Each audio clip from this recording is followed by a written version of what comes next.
میرا ساتھی ایک جگہ امامت کرتا ہے. بات ہوئی، کہا آپ کے وہاں کیا ماحول ہے؟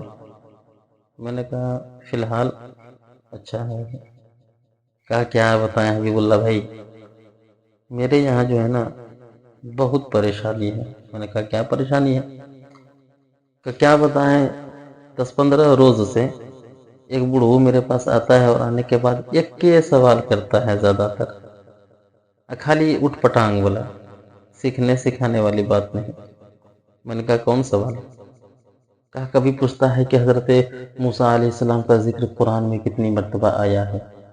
تو آپ لوگ جو بیان کرتے ہیں کہ حضرت حاجرہ کے بارے میں، وہ حضرت حاجرہ حضرت ابراہیم علیہ السلام کو ملی نہیں تھی، بلکہ میلے سے اٹھا کر کے لائے تھے، اور فلاں ڈھمکان یہ وہ، یعنی پھنسانے والا کھلے سوال.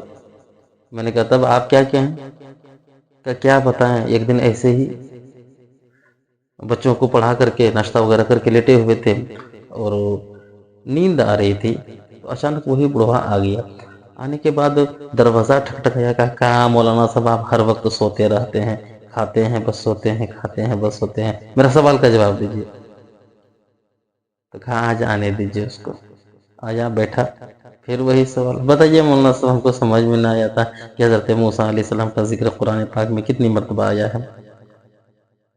تو کہا کیا آج آپ صرف سنیں گے اور بولوں گا میں، آج آپ جواب دیں گے، سوال میں کروں گا.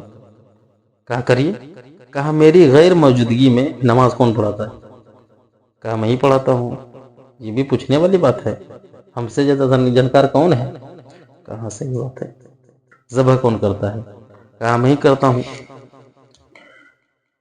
کہا ذرا یہ بتائیے، میری غیر موجودگی میں آپ نماز پڑھتے ہیں، امام کی نیت کیا ہے؟ کہا وہی جو پڑھتے ہیں ہم لوگ. کہا نماز میں کتنے فرائض ہیں؟ اب چپ چاپ منہوا ایک دم خالی ٹکر ٹکر دیکھ رہا ہے. کہا کن باتوں سے نماز ٹوٹ جاتی ہے؟ کہا حبیب اللہ بھائی، ایک بھی سوال کا جواب نہ دے سکا وہ بندہ تو وہ سیکھنے کی غرض سے نہیں، بلکہ صرف امام کو پریشان کرنے کی غرض سے آتے. آج ہمارا ہی ماحول ایسا ہو چکا ہے کہ امام پر ہر وقت نظر رہتی ہے، کیا کھا رہا ہے، کیا پی رہا ہے، کہاں جا رہا ہے، کس سے باتیں کر رہا ہے، کن کے گھر میں جا رہا ہے، یہ ساری چیز. اب یہ بھکلول اگر اتنی نظر اپنی اولاد پہ رکھتا نا تو تیری اولاد ولی بن جاتا. سمجھا؟ تمہیں کیا لگتا ہے کہ مدرسے کے بچے جو ہوتے ہیں وہ تمہارے طرح گائے بیل بکری اور بھینس چرا کر کے مسلح پہ چڑھ جاتے ہیں؟ 10 سال محنت کرتا ہے، اس کے بعد مسلح پہ چڑھتا ہے. اور تم جیسے جاہل کو جو ہے نا، تم جیسے ایک جاہل کے 1000 جاہل کو جواب دینے کے لیے وہ تیار ہے.